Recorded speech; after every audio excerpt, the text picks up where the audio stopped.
राम राम जी। जय श्री राम, हर हर महादेव। मैं हूं बाबा रामदास और आप देख रहे हैं बाबा की खरी खोटी।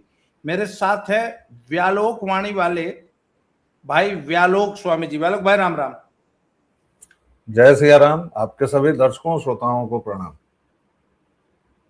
व्यालोक भाई, राहुल गांधी का झूठ का घड़ा भर ही नहीं रहा। एक और पोल खुल गई है। मार्को रूबियो ने म्यूनिक सिक्योरिटी कॉन्फ्रेंस में कहा है कि no ban on Russian oil. Trump सरकार ने, प्रशासन ने भारत पर रशियन ऑयल खरीदने के लिए न किसी किस्म का कोई बैन लगाया है, न किसी किस्म का कोई दबाव बनाया है, न किसी किस्म की बात भारत ने मानी है।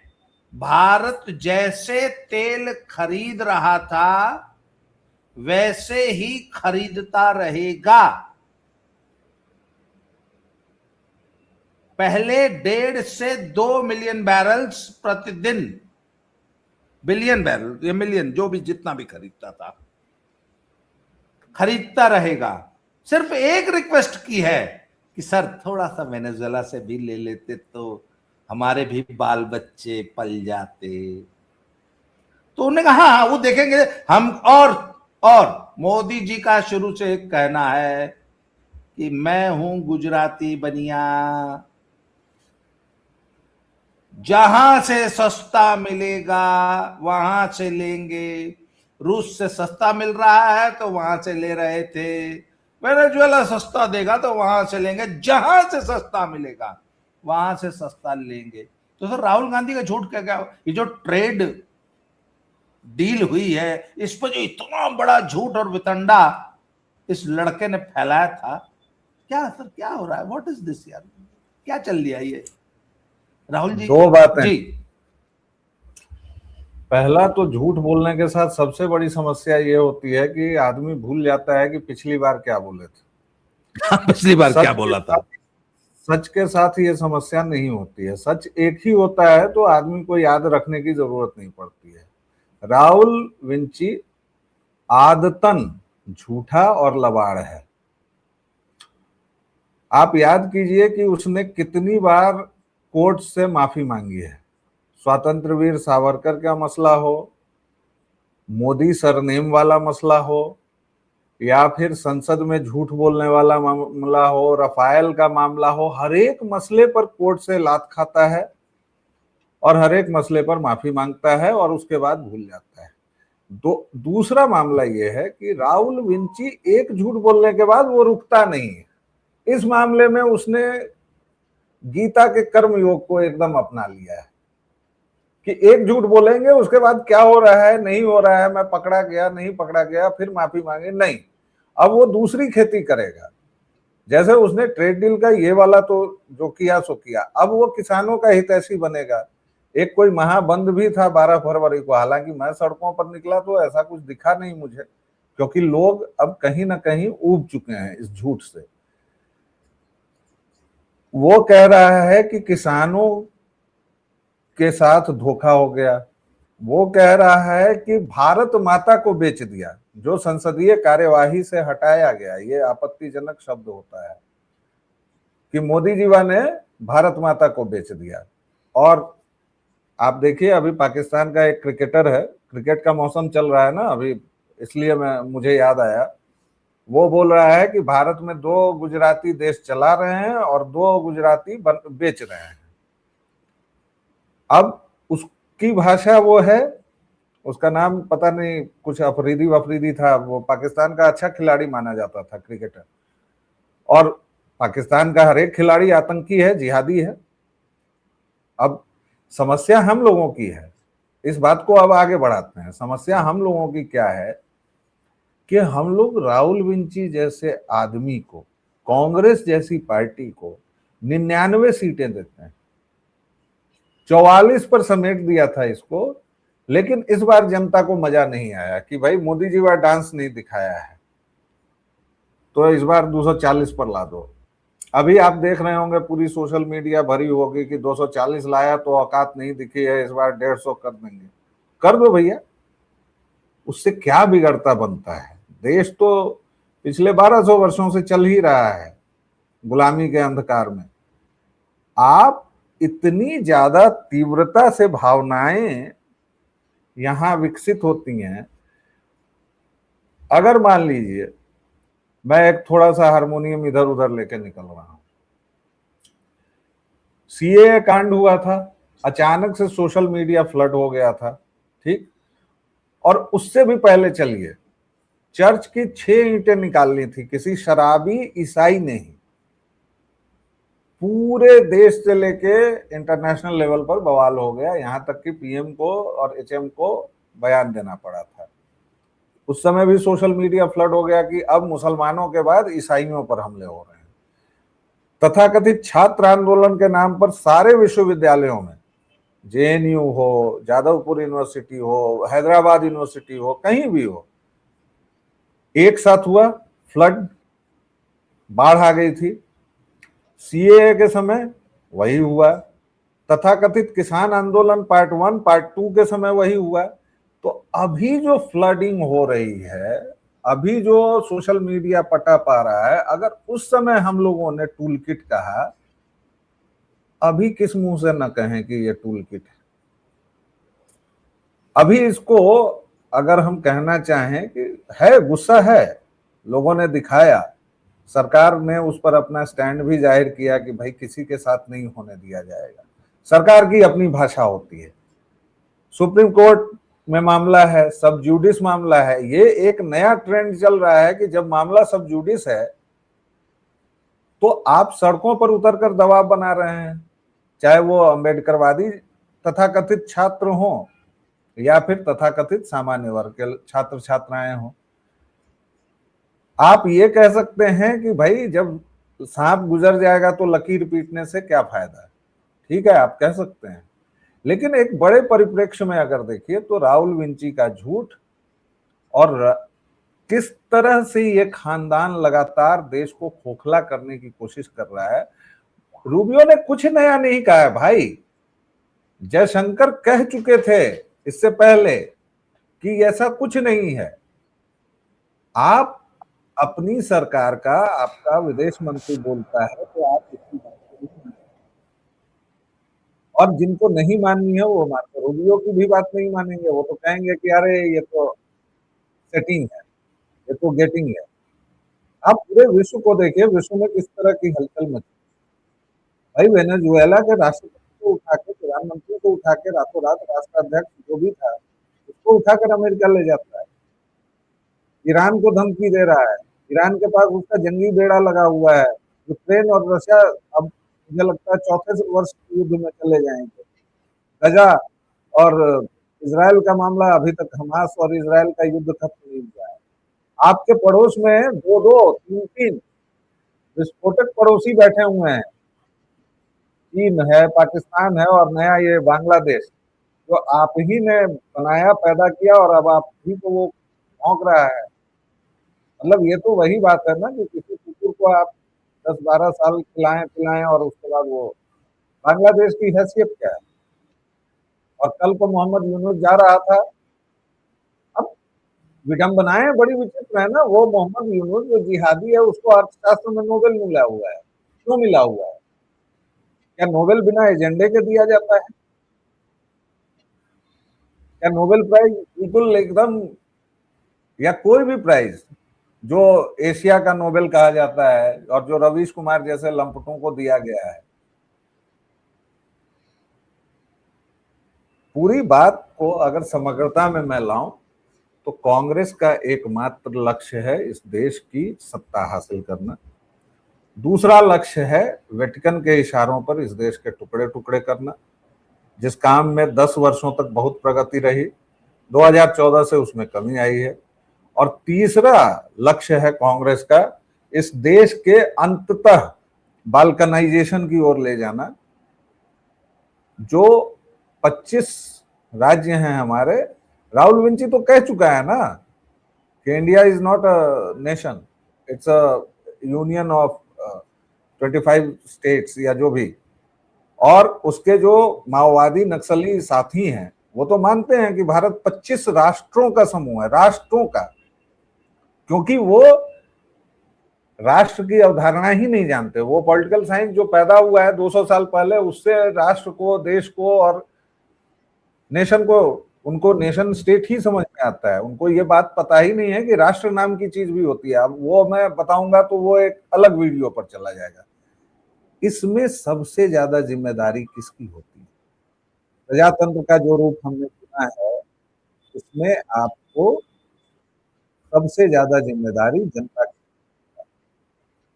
आप अगर राहुल गांधी और के जैसे लोगों को संसद में देखते रहेंगे, उसको 99 सीटें देकर आप अगर ये कहेंगे, उसके मन में उत्साह और उम्मीद जगाए रखेंगे, तो अभी वो देखिएगा। अब वो मार्को रूबियो पर कोई बयानबाजी नहीं होगी, रशियन ऑयल पर कोई बयानबाजी अब से नहीं होगी। अब एक नया मुद्दा लाया जाएगा कि किसानों को बेच दिया मोदी जी का। आप देख लीजिएगा विद इन नहीं, मैं किसानों, एक मिनट, मैं किसानों पे आ रहा हूं। उन्होंने अब एक नया मुद्दा लाया है कि न सिर्फ किसानों को बेच, पहले तो बोला देश बेच दिया, ये अब अमेरिका तय कर रहा है कि भारत कहां से तेल खरीदेगा, एक झूठ बोला। दूसरा झूठ बोला किसानों को बेच दिया। तीसरा झूठ बोला पूरे टेक्सटाइल सेक्टर को बेच दिया। अभी वो परसों उसका एक झूठ मैं सुन रहा था। 2 दिन असल में हम लोग रह गए बहुत ज्यादा व्यस्त वज्रघोष में। तो परसों वो कह रहा था कि भारत पर 18% टैक्स लगा है टेक्सटाइल पर और बांग्लादेश पे 0% है। आखिर 18% से कैसे हम लोग मुकाबला करेंगे? झूठ है, सफेद झूठ है। मैं दर्शकों को बता दूं, बांग्लादेश कुछ कॉटन हमसे खरीदता है, कुछ कॉटन दुनिया के अन्य हिस्सों से मंगाता है। हमारे देश की कॉटन में जितनी पैदावार होती है उसकी 85% हमारे अपने देश में खपत होती है, 15% के आसपास बांग्लादेश जाती है।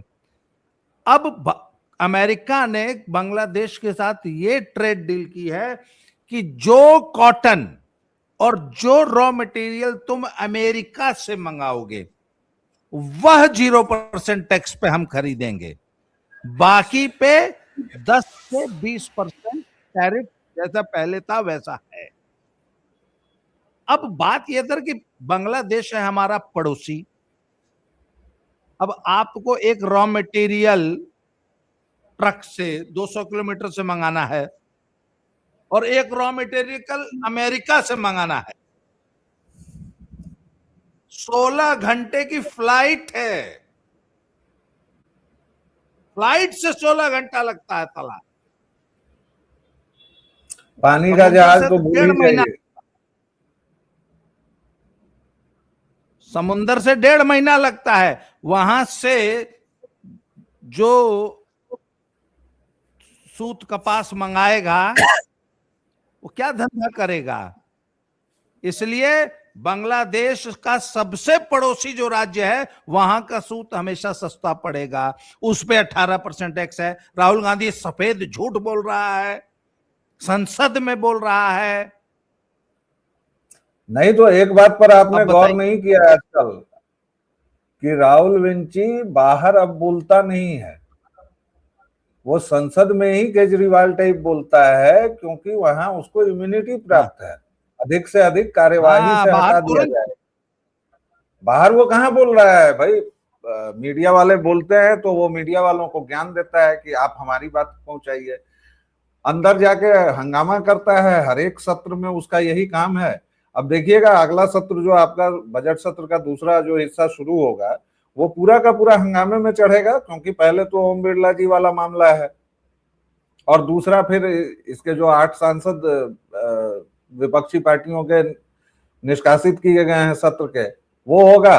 और फिर वो नरवणे की किताब जैसा कोई अचानक से न तारांकित न गैर तारांकित वो कोई ऐसा मसला लेके आएगा और कहेगा कि मैं तो जी इस पर बोलूंगा। सरकार मेरे पिताजी की है, देश मेरी माताजी का है, और यहाँ के लोग जो हैं वो मेरी प्रजा हैं। मुझे जब मन आएगा, जो मन आएगा, मैं उसी पर बोलूंगा। कोई व्यवस्था नहीं होगी स्पीकर की, सदन में पीठ की कोई मर्यादा मैं नहीं रहने दूंगा। मैं प्रधानमंत्री को घेरने के लिए, अरे यार ये जेएनयू स्टाइल की राजनीति संसद में ले आया है। हम लोगों को घेरने के लिए सबसे पहले ये कौमी वामी जो होते थे, ये लड़कियों को आगे कर देते थे। ठीक उसी अंदाज में मुझे तो एकदम याद आ गया वही सीन, प्रधानमंत्री की तरफ हाँ, जब ये शूर्पणखाएं बढ़ी थी, ठीक वही सीन था। और उसके बाद नहीं आए, डर गए। 22 साल में पहली बार नहीं बोले। अरे भाई गलती से, अगर गलती से कुछ भी छू भी जाता, 500 कैमरे लगे हुए हैं तो कैमरे लगे हुए हैं तो कैमरे नहीं, तो, अगर छू जाता ना, एक तो पहले वो सब घेराव करती, हो सकता है धक्का मुक्की भी करती, उसके बाद नैरेटिव तैयार था कि दलित वर्ग मोदी से इतना नाराज है कि औरतों ने हमला कर दिया। क्यों? अपना गुस्सा रोक नहीं पाई, इतना क्रोधित है दलित ओबीसी मोदी और से। उसके, और मान लीजिए कि ये सब भी कुछ नहीं होता, लेकिन वेल में घुसना भी संसदीय परंपराओं के खिलाफ है। चलिए आप वेल में घुस जाते हैं, कोई बात नहीं, आप पीएम की कुर्सी के आगे डांस करेंगे? कल्याण बनर्जी डांस कर रहा था और पीएम और मैं, मतलब मैं जहां बैठा हूं 1 फुट की दूरी नहीं थी कल्याण बनर्जी की, पीएम की सीट के सामने नाच रहा था। और ये तारकाएं शूर्पणखाएं, पीछे से लोग मना कर रहे हैं, प्रहलाद पटेल थे, राजनाथ जी थे, सबने कहा कि जाइए भाई, लेकिन ये लोग मान नहीं रही हैं, बैनर लेके पहुंच गई हैं। तो देखिए सर, फिर से समापन मैं इसी बात पर करूंगा कि हमारी बड़ी जिम्मेदारी है, लेकिन हम लोग किन चीजों में उलझे हुए हैं, कैसे हम लोग उलझ जाते हैं। हम एक बड़ा लक्ष्य, बड़ा गोल तैयार ही नहीं करते हैं। कभी हम राष्ट्रवादी हो जाते हैं, कभी हम सनातनी हो जाते हैं, कभी हम बाभन हो जाते हैं, कभी हम ठाकुर हो जाते हैं, कभी हम तेली हो जाते हैं, कभी मुसहर हो जाते हैं। आपने कभी किसी मोहम्मडन को सुना है? जबकि जातियां हमारे यहां से ज्यादा कठोर हैं, आपको पता है। उनके यहां एक दूसरे के कब्रिस्तान में वो दफना नहीं सकते हैं। अभी सबसे बड़ा मजाक केरल में क्या हुआ है, एक कार्डिनल बना, कन्वर्टेड क्रिश्चियन, उसको ये लोग लिख रहे हैं कि पहली बार दलित को कार्डिनल बनाया गया। अरे भाई, जब वो ईसाई है तो तुम लोग तो कहते हो कि हमारे यहाँ तो, तुम कन्वर्ट ही इसी आधार पर करते हो ना कि भाई हिंदू धर्म बहुत शोषण किया है तुम्हारा, और ईसाई धर्म में एकदम समानता है, ऐसे है, बराबरी है। तो जब तुम ईसाई बन गए तो फिर दलित कहां से रहे? मतलब एक साथ घोड़ा भी, एक साथ चतुर भी। और अगर तुम दलित हो तो दलित तो केवल हिंदू धर्म में चलता है जी, क्योंकि हिंदू धर्म शोषणकारी है, फासिस्ट धर्म है ना। तो जब तुम दलित हो तो तुम हिंदू हो माने, तो फिर तुम कार्डिनल कैसे बना जी? प्रॉब्लम यह है कि इस देश में पिछले 70 वर्षों में जो काम अंग्रेजों ने 150-200 साल में और जिहादियों ने 400-500 साल में नहीं किया, वो हमारे 70 साल में कर दिया गया। विश्व बेल बो दी गई है। असली बातों पर आप अगर बात करेंगे, आपके ऊपर हमला किया जाएगा। आप देखिए छवियां कैसे निर्मित की गई हैं, बाबा डॉक्टर संविधान निर्माता, बाबा डॉक्टर भाई, अभी अगर उनके बारे में कोई ये कह दे कि उन्होंने अंग्रेजों को चिट्ठियां लिखी कि माई बाप आप जाएंगे तो हमारा क्या होगा, हमको कम से कम हाई कोर्ट का जजे बना दो जो ठीक ठाक चलेगा। रामास्वामी, जिसको पेरियार कहते हैं, उसके बारे में क्या क्या उसने कहा है। बाकायदा अपने शिष्यों को ट्रेनिंग दी है कि इतने ब्राह्मणों की चुटिया काटनी है, इतने ब्राह्मणों का सिर, जिसके बारे में नेहरू तक को कहना पड़ा कि यह व्यक्ति ल्यूनेटिक है, इसको मेंटल असाइलम में भेजना चाहिए। उसको हमने राष्ट्र नायक बना रखा है। बाबा डॉक्टर के बारे में कल ही एक आरटीआई फाइल हुई है, आरटीआई का जवाब आया है, होम मिनिस्ट्री को देना पड़ा है, क्योंकि सच है। किसी व्यक्ति ने पूछ दिया कि भाई संविधान निर्माता हैं कि नहीं अंबेडकर, होम मिनिस्ट्री से होते हुए, तमाम मिनिस्ट्री से होते हुए जो जवाब आया है वो ये है कि नहीं भैया, संविधान सभा की किसी डॉक्यूमेंट से या किसी प्रोसीडिंग से ये तय नहीं होता है कि संविधान निर्माता थे वो। ये वही बात हो गई कि मोहनदास करमचंद गांधी इस देश के राष्ट्रपिता हैं। ड्राफ्टिंग कमेटी के चेयरमैन भी वो बाद में बने, जो उसी आरटीआई के जवाब में आया है कि बीएन राव को बहुत से बहुत आप कह सकते हैं कि पहला ड्राफ्टिंग कमेटी जो था और उसका जो प्रोडक्ट आया था वो तो बीएन राव हेड कर रहे थे।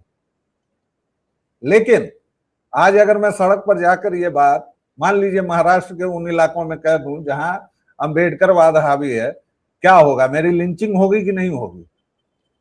उत्तर प्रदेश में ही जब तक पुलिस बचाने आएगी तब तक तो कांड हो चुका रहेगा ना। अगर मैं सड़क पर उतर के ये बातें कह दूं कि नहीं अंबेडकर नहीं थे संविधान निर्माता, लेकिन ये सच है, जब मैं कहूं कि रामास्वामी पेरियार नहीं है, वो एक मानसिक रोगी है, तो तमिलनाडु में तो मेरी लिंचिंग हो जाएगी। ये प्रॉब्लम है सर। इसलिए चीजों को समग्रता में देखना है, समझना है और राहुल विंची अगले झूठ के लिए तैयार रहना है, बस इतना ही कहना है। आज की बात समाप्त करने से पहले दर्शकों को एक संदेश। मुझे इस बार वज्रलोक में कहा गया कि क्या आपके इस इतने बड़े कॉन्क्लेव में एक भी दलित या पिछड़ा स्पीकर था? मैंने कहा जी, एक तो हम लोगों को जाति देख के नहीं बुलाते, परंतु अब मैं चेक कर लेता हूं, तो हमने चेक नहीं किया। परंतु मैं आज इस मंच से खुला न्योता दे रहा हूं, भैया कोई भी दलित हो, ओबीसी हो, एससी हो, एसटी हो, पिछड़ा हो, अल्पसंख्यक हो, युवा हो, यदि आप अपनी बात कहना चाहते हैं, यदि आप हमारे पैनल पे आना चाहते हैं, प्लीज स्वागत है। हम तो खोजते हैं भैया कोई आए। मैं तो कांग्रेसियों को खोजता हूं, तो मैं वामपंथियों को खोजता हूं, मैं खालिस्तानियों को इनवाइट करता हूं कि आओ अपनी बात कहो, मैं तुम्हें मंच प्रदान कर रहा हूं, आओ। तो ये जो नंबर चल रहा है 7696409623, कोई भी युवा, कोई भी व्यक्ति, कोई भी वंचित, दलित, शोषित यदि आना चाहता है, अपने उद्गार कहना चाहता है, इस नंबर पे हमें व्हाट्सएप कीजिए, आपका स्वागत है। मैं आजकल दिल्ली में ही हूं। आज व्यालोक भाई बहुत बहुत धन्यवाद सर, आपने समय दिया। दोबारा मिलते हैं। जय श्री राम, हर हर महादेव। हर हर महादेव।